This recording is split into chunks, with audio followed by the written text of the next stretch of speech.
नमस्कार, जय हिंद, वंदे मातरम दोस्तों। स्वागत है आप सभी का नॉलेज गुरु 1602 यूट्यूब चैनल पर। दोस्तों, यदि आप यूपी टेट, सी टेट और सुपर टेट की यदि तैयारी कर रहे हैं तो आप हमसे ज़रूर जुड़िए। और आज इस हिंदी की श्रृंखला के अंतर्गत हम सर्वनाम का अध्ययन करेंगे। पिछली वीडियो में हम लोगों ने संज्ञा का अध्ययन किया था, आज संपूर्ण सर्वनाम का अध्ययन करेंगे। आइए दोस्तों, क्लास प्रारंभ करते हैं।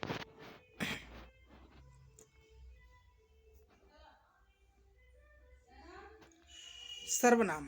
दोस्तों, सबसे पहले हम देख लेते हैं कि सर्वनाम का क्या अर्थ है और क्या परिभाषा है और कितने भेद होते हैं।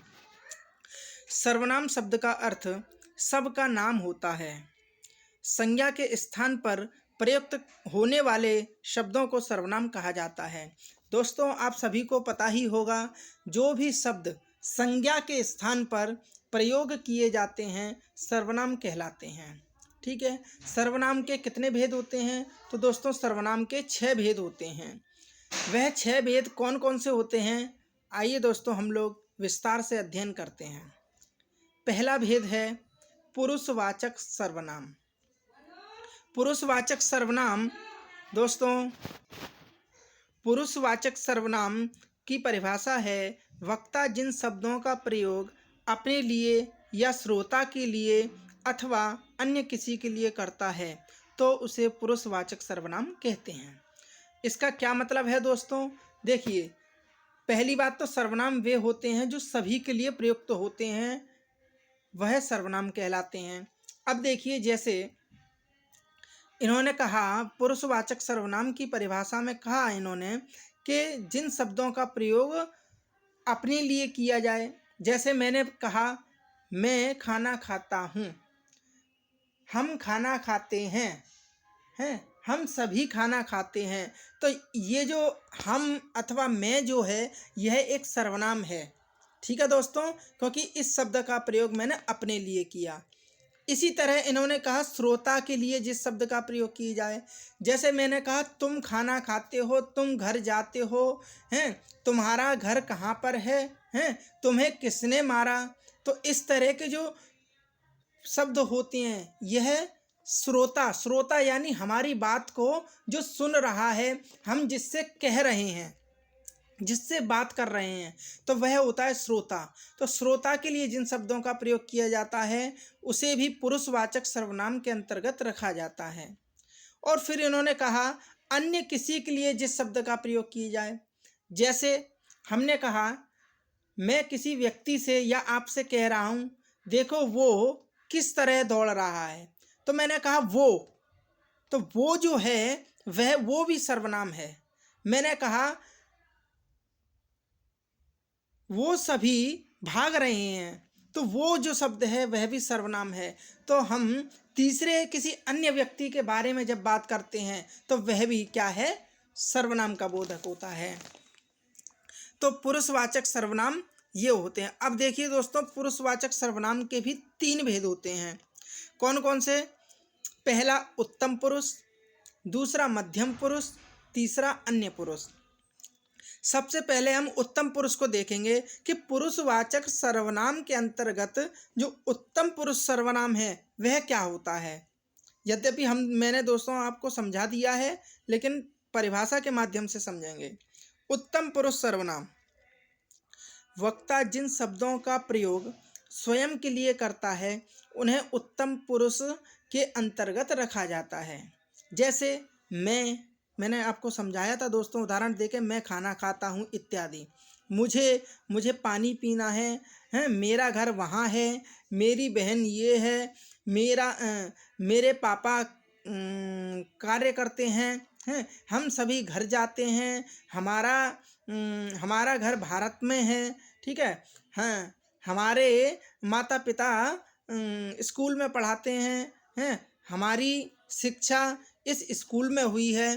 तो इस तरह से दोस्तों, मैं से यानी स्वयं से रिलेटेड जितने भी शब्द होते हैं, तो यह सब क्या होते हैं?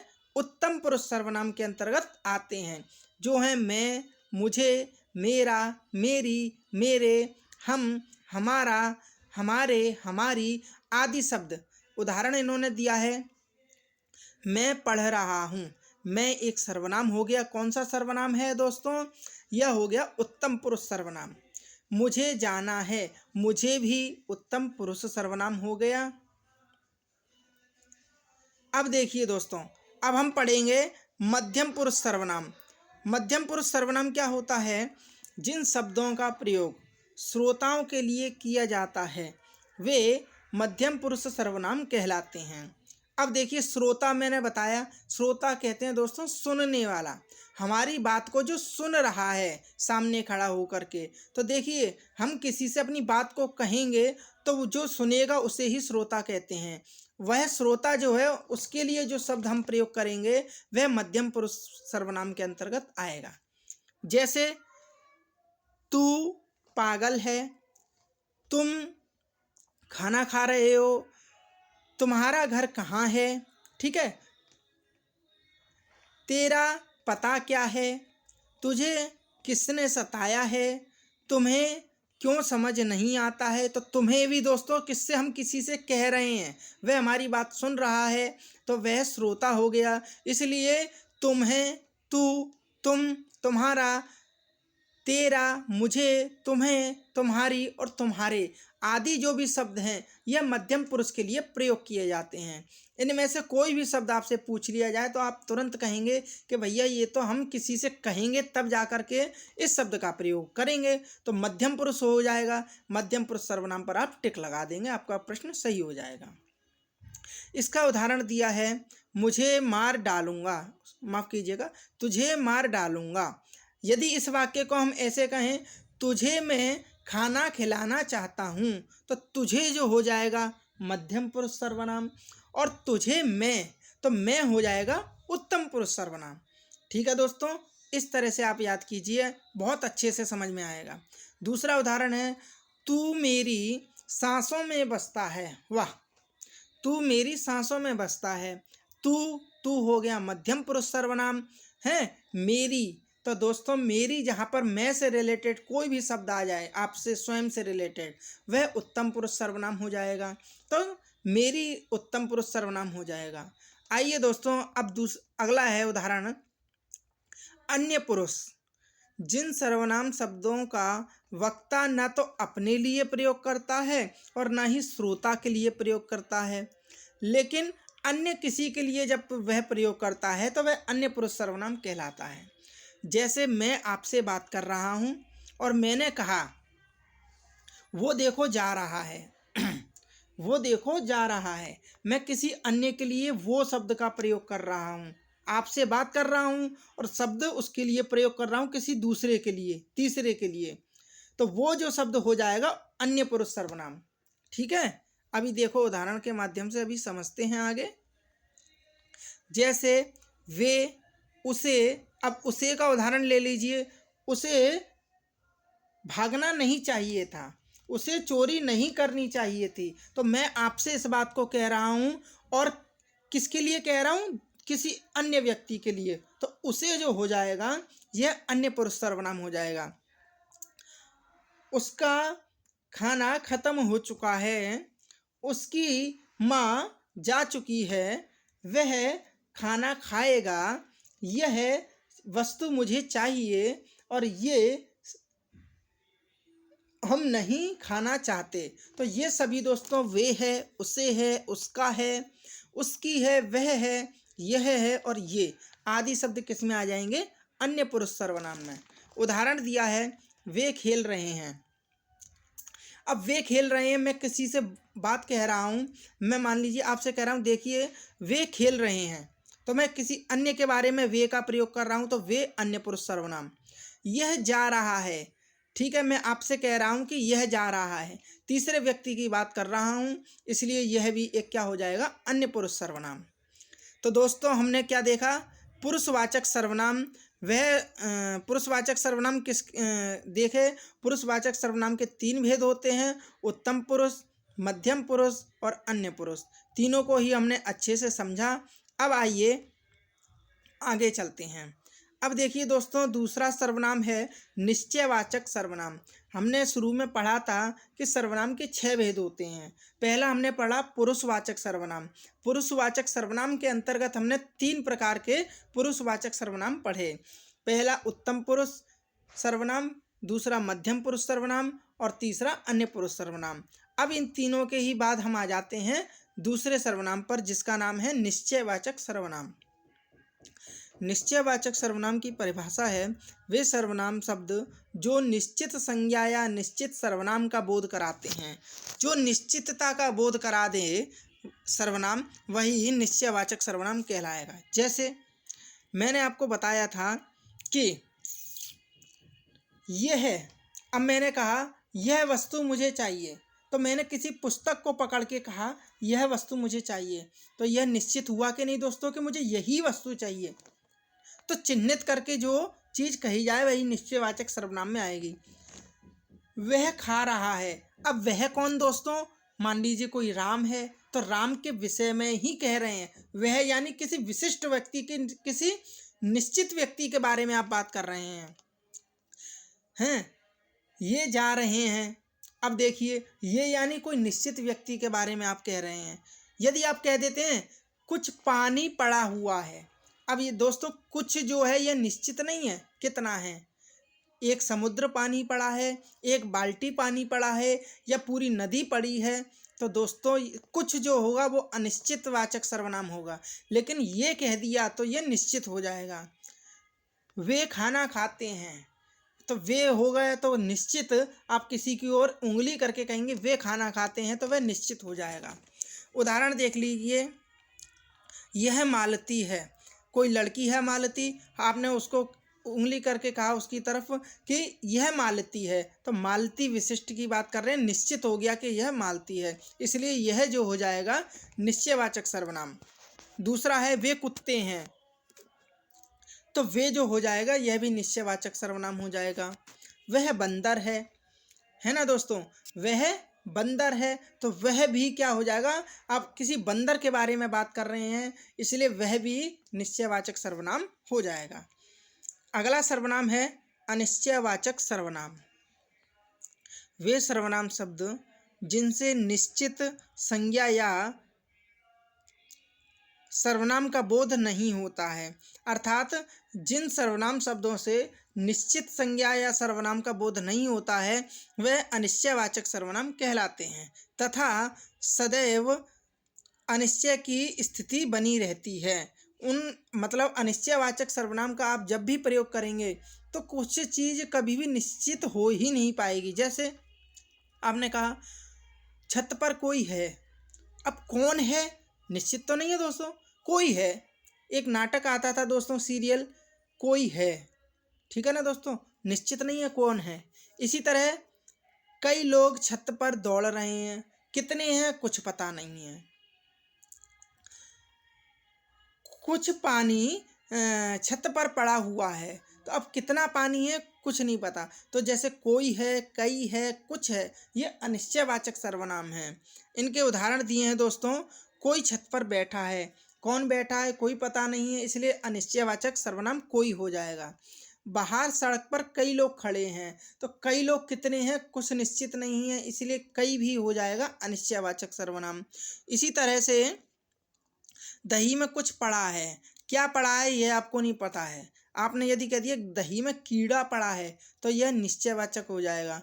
लेकिन आपने कह दिया कि दही में कुछ पड़ा है, कुछ क्या है, नमक है, चींटी है, पानी है, क्या है, तो निश्चित नहीं है, इसलिए कुछ भी अनिश्चयवाचक सर्वनाम का उदाहरण हो जाएगा। ठीक है दोस्तों, आइए आगे चलते हैं। अब तीसरा है दोस्तों, ये हम पढ़ चुके हैं अनिश्चयवाचक सर्वनाम। अब आगे है चौथा, संबंधवाचक सर्वनाम।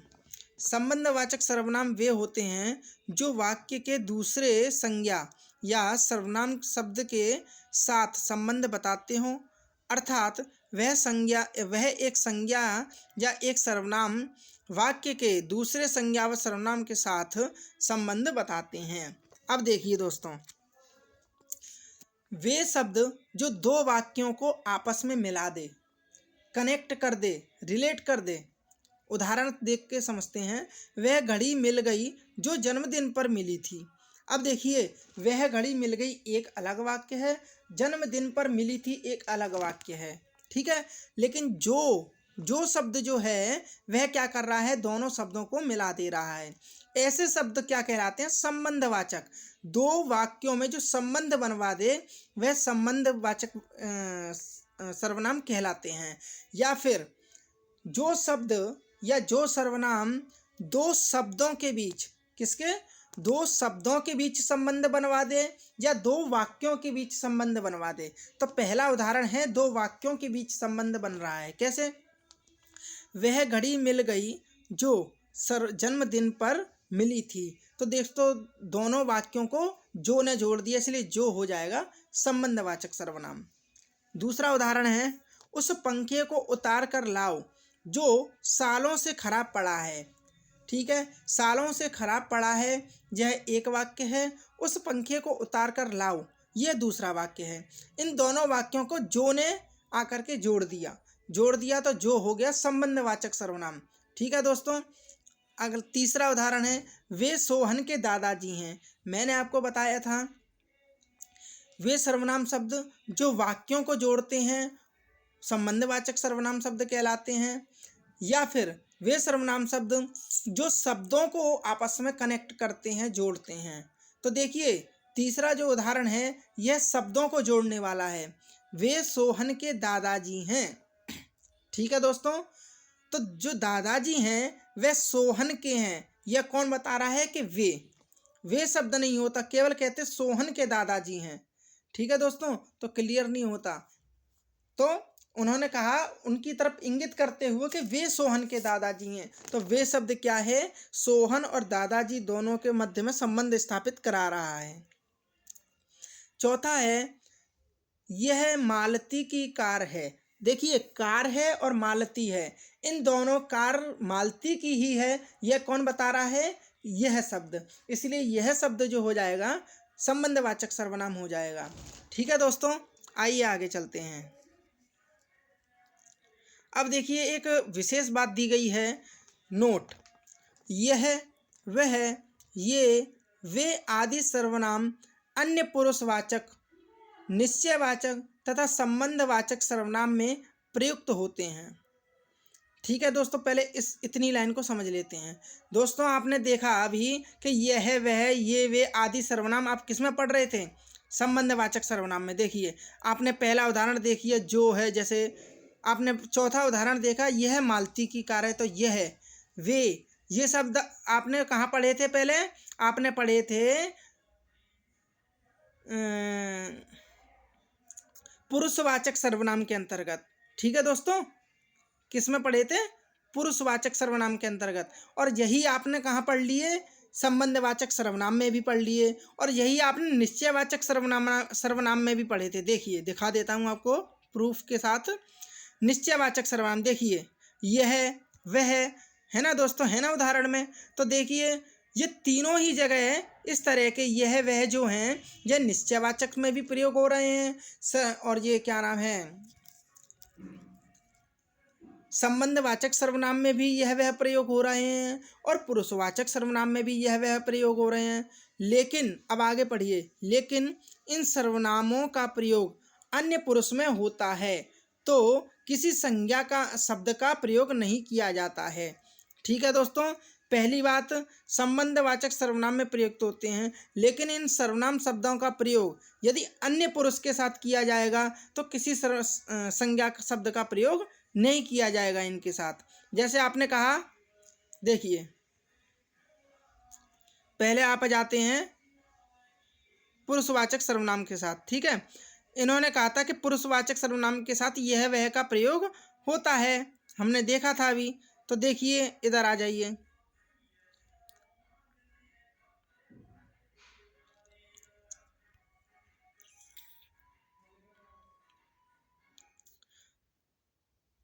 आपका पुरुषवाचक सर्वनाम। ठीक है दोस्तों, अब आपने कहा यह मेरी, यह मैं पढ़ रहा हूँ, क्या, मैं पढ़ रहा हूँ, या मुझे जाना है। ठीक है, ये तो दोस्तों यह वह वाला हम उदाहरण देखेंगे। ये निश्चयवाचक है, हाँ इसे ही ले लीजिए। मैं पढ़ रहा हूँ, ठीक है दोस्तों, यह भी एक निश्चयवाचक सर्वनाम है, क्योंकि मैं अपनी स्वयं की बात कर रहा हूँ। निश्चयवाचक सर्वनाम होने के साथ साथ देखिए यहाँ पर अब संज्ञा का प्रयोग नहीं है, यहाँ पर सीधे क्रिया आई है। तो जहाँ कहीं भी कोई भी सर्वनाम जब पुरुषवाचक सर्वनाम में प्रयोग होगा तो उसके साथ संज्ञा नहीं आएगी, ठीक है। मुझे जाना है, तो देखिए यहाँ पर मुझे एक निश्चित वाचक सर्वनाम के साथ यहाँ सीधे संज्ञा का अभाव है। तो मैं दोस्तों इस विशेष बात को आपको समझाना चाह रहा हूँ कि देखिए इन्होंने कहा लेकिन इन सर्वनाम शब्दों का प्रयोग अन्य पुरुष में होता है तो किसी संज्ञा शब्द का प्रयोग नहीं किया जाता। तो जैसे हमने देखा मैं जा रहा हूँ, तो देखिए जाना क्रिया है और मैं यानी सर्वनाम है, यहाँ पे किसी संज्ञा शब्द का प्रयोग नहीं है।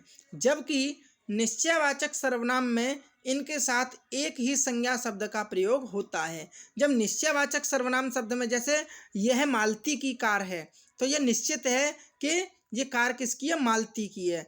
तो निश्चयवाचक सर्वनाम में जब प्रयोग करेंगे इन सर्वनाम शब्दों का, तब आप क्या करेंगे, एक संज्ञा शब्द रहेगा। तो देखिए यह मालती क्या है, मालती, तो मालती एक संज्ञा है कि नहीं दोस्तों, व्यक्तिवाचक संज्ञा। तो यह मालती, तो एक संज्ञा आ गई। फिर इन्होंने कहा लेकिन संबंधवाचक सर्वनाम में इनका प्रयोग किया जाता है तो दो संज्ञा या दो सर्वनाम शब्दों का प्रयोग किया जाएगा, ठीक है दोस्तों। अब संबंधवाचक ले लीजिए, जैसे वे सोनू के दादाजी हैं, तो वे जो है ये संबंधवाचक सर्वनाम हो गया। अब इस सर्वनाम शब्द में इन्होंने कहा कि यदि संबंधवाचक सर्वनाम आएगा तो हम दो संज्ञा लगाएंगे। दो संज्ञा कैसे, वे सोनू के, तो सोनू एक संज्ञा हो गई और दादाजी दूसरी संज्ञा हो गई, ठीक है। दो संज्ञा देख ली दोस्तों आपने। तो यही इसका कहना है। मैं दोबारा से आपको समझा देता हूँ, मुझे पता है आप कंफ्यूज हो चुके हैं। इन्होंने कहा यह वह ये वे आदि सर्वनाम शब्द जो हैं ये पुरुषवाचक में भी प्रयोग होते हैं, निश्चयवाचक सर्वनाम में भी प्रयोग होते हैं और संबंधवाचक सर्वनाम में भी प्रयोग होते हैं। अब इनका प्रयोग कैसे कहाँ होगा, हम कैसे पहचानेंगे कि यहाँ पर पुरुषवाचक सर्वनाम में इसका प्रयोग है या निश्चयवाचक में प्रयोग है या संबंधवाचक में प्रयोग है। तो इन्होंने नियम बता दिया। ये क्या बताया कि इन सर्वनाम शब्दों का प्रयोग यदि पुरुषवाचक में होगा, पुरुषवाचक सर्वनाम के साथ होगा, तो कोई भी संज्ञा शब्द इनमें नहीं जुड़ेगा। जैसे मैं खाता हूँ, वह जाता है, ठीक है दोस्तों, तो ये पुरुषवाचक हो गए, इनमें कोई भी संज्ञा नहीं है। वह जाता है, तो वह है सर्वनाम हो गया, जाता है क्रिया हो गई, कोई संज्ञा तो नहीं है। तो ये हो गया पुरुषवाचक का उदाहरण। अब ये कह रहे हैं यदि निश्चयवाचक सर्वनाम के साथ इनका प्रयोग होगा तो क्या होगा, एक संज्ञा शब्द होगा। कितना, एक ही संज्ञा शब्द होगा। अब निश्चयवाचक यदि सर्वनाम का उदाहरण ले लें तो निश्चयवाचक में दोस्तों दिया है, जैसे यह मालती है, अब यह सर्वनाम हो गया और मालती एक संज्ञा हो गई, ठीक है। तो निश्चयवाचक सर्वनाम के साथ एक संज्ञा का प्रयोग होगा। और जैसे ही हमारा आपका संबंधवाचक सर्वनाम आएगा तो संबंधवाचक सर्वनाम में इनका प्रयोग कैसे होगा, तो दो संज्ञाओं का प्रयोग होगा। तो संबंधवाचक संज्ञा का उदाहरण देख लीजिए प्रूफ के साथ, जैसे वे सोहन के दादाजी हैं, तो वे सर्वनाम शब्द हो गया। अब यहाँ दो संज्ञाएं हैं, एक सोहन और एक दादाजी, ठीक है दोस्तों। तो संबंधवाचक सर्वनाम के साथ दो संज्ञाएं प्रयोग की जाएंगी। तो ये नोट आपको अच्छे से समझ में आ गया होगा, नहीं आया हो दोस्तों कमेंट करके बताइए, मैं आपको पुनः समझा दूंगा। अब देखिए अगला सर्वनाम है। सर्वनाम के हमने दोस्तों चार भेद पढ़ लिए, अब ये पांचवा भेद है प्रश्नवाचक सर्वनाम। ये बहुत ही सरल है। वे सर्वनाम शब्द जो प्रश्न का बोध कराएं, जैसे कौन, क्या आदि। आपने उदाहरण देखा, आप खाने में क्या लेंगे, आप क्या करते हो, यहाँ कौन आया था। तो प्रश्नवाचक सर्वनाम में जहाँ प्रश्न लगा करके पूछा जाए वहाँ पर प्रश्नवाचक सर्वनाम होता है। और दोस्तों आखिरी और लास्ट आपका सर्वनाम का भेद है निजवाचक सर्वनाम। वे सर्वनाम शब्द जो निजत्व का यानी स्वयं का बोध कराएं हैं, निजत्व का बोध करवाते हैं, अर्थात जो सर्वनाम शब्द अपने लिए प्रयुक्त होते हैं वे निजवाचक सर्वनाम कहलाते हैं। जैसे स्वयं, स्वयं भी अपने लिए ही प्रयोग होता है, खुद भी अपने लिए प्रयोग होता है, स्वतः भी अपने लिए प्रयोग होता है, अपना अपना, अपनी अपनी, अपने आदि शब्द ये क्या है, निजवाचक सर्वनाम है। उदाहरण देख लीजिए दोस्तों, मुझे खुद को पढ़ना चाहिए। मुझे, आप कह दीजिए स्वयं पढ़ना चाहिए या मुझे खुद को पढ़ना चाहिए, तो खुद क्या हो जाएगा, निजवाचक सर्वनाम। हमें अपना अपना कार्य करना चाहिए, तो अपना अपना निजवाचक सर्वनाम हो जाएगा। पानी स्वतः बह जाएगा, तो स्वतः जो हो जाएगा निजवाचक सर्वनाम हो जाएगा। हमें अपने बिस्तर रखने चाहिए, तो हमें अपने, तो अपने हो जाएगा निजवाचक सर्वनाम। मैं अपना गृह कार्य स्वयं करूँगा, तो स्वयं निजवाचक सर्वनाम हो जाएगा। तो दोस्तों, यह था आज का सर्वनाम का सेशन। जो भी आपको बात समझ में ना आई हो, आप कमेंट करके अवश्य बताएं। और यदि दोस्तों वीडियो अच्छी लगी हो तो लाइक, शेयर एवं सब्सक्राइब अवश्य करें। धन्यवाद। जय हिंद। वंदे मातरम।